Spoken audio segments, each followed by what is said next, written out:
Chapter 17. Mr. and Mrs. John Knightley were not detained long at Hartfield. The weather soon improved enough for those to move who must move, and Mr. Woodhouse, having, as usual, tried to persuade his daughter to stay behind with all her children, was obliged to see the whole party set off, and return to his lamentations over the destiny of poor Isabella, which poor Isabella, passing her life with those she doted on, full of their merits, blind to their faults, and always innocently busy, might have been a model of right feminine happiness.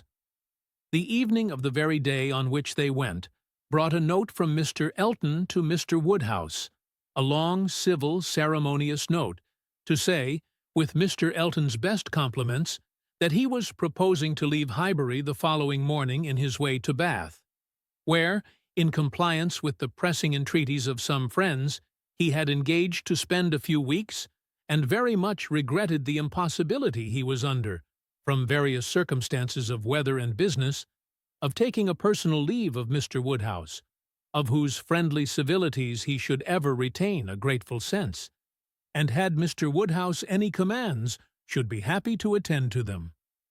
Emma was most agreeably surprised. Mr. Elton's absence just at this time was the very thing to be desired. She admired him for contriving it, though not able to give him much credit for the manner in which it was announced. Resentment could not have been more plainly spoken than in a civility to her father, from which she was so pointedly excluded. She had not even a share in his opening compliments. Her name was not mentioned, and there was so striking a change in all this, and such an ill-judged solemnity of leave-taking in his graceful acknowledgments, as she thought, at first, could not escape her father's suspicion. It did, however. Her father was quite taken up with the surprise of so sudden a journey, and his fears that Mr. Elton might never get safely to the end of it, and saw nothing extraordinary in his language. It was a very useful note, for it supplied them with fresh matter for thought and conversation during the rest of their lonely evening. Mr. Woodhouse talked over his alarms, and Emma was in spirits to persuade them away with all her usual promptitude. She now resolved to keep Harriet no longer in the dark. She had reason to believe her nearly recovered from her cold, and it was desirable that she should have as much time as possible for getting the better of her other complaint before the gentleman's return. She went to Mrs. Goddard's accordingly the very next day to undergo the necessary penance of communication, and a severe one it was. She had to destroy all the hopes which she had been so industriously feeding, to appear in the ungracious character of the one preferred, and acknowledge herself grossly mistaken and misjudging in all her ideas on one subject, all her observations, all her convictions, all her prophecies for the last 6 weeks.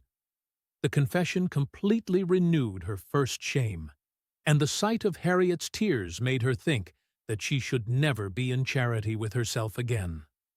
Harriet bore the intelligence very well, blaming nobody, and in everything testifying such an ingenuousness of disposition and lowly opinion of herself, as must appear with particular advantage at that moment to her friend. Emma was in the humor to value simplicity and modesty to the utmost, and all that was amiable, all that ought to be attaching, seemed on Harriet's side, not her own. Harriet did not consider herself as having anything to complain of. The affection of such a man as Mr. Elton would have been too great a distinction. She never could have deserved him, and nobody but so partial and kind a friend as Miss Woodhouse would have thought it possible.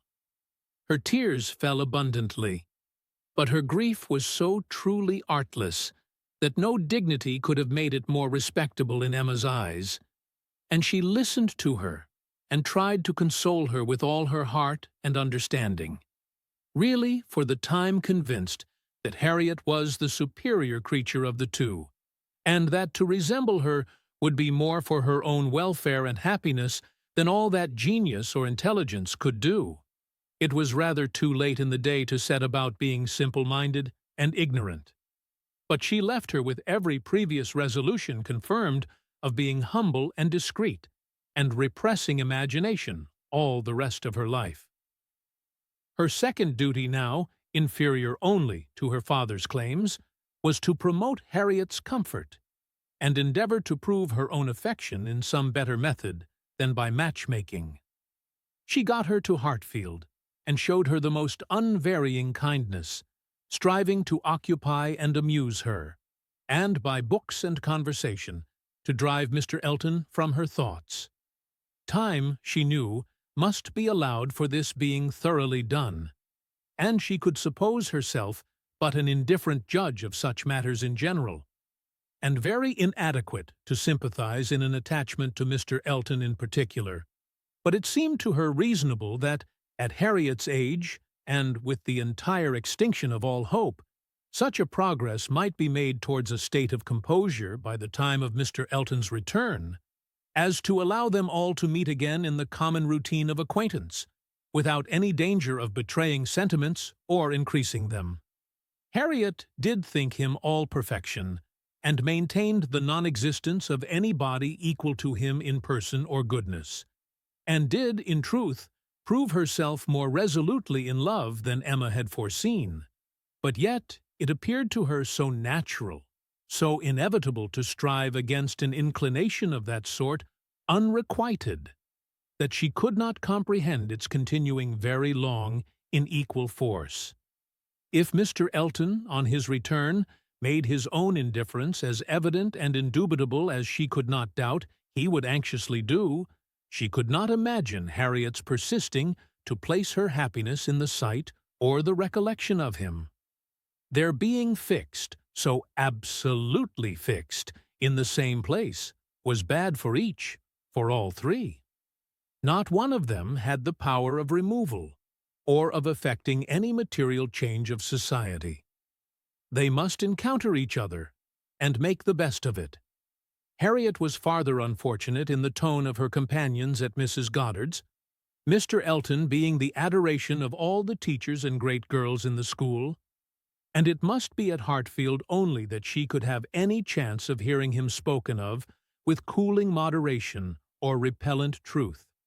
Where the wound had been given, there must the cure be found if anywhere, and Emma felt that, till she saw her in the way of cure, there could be no true peace for herself.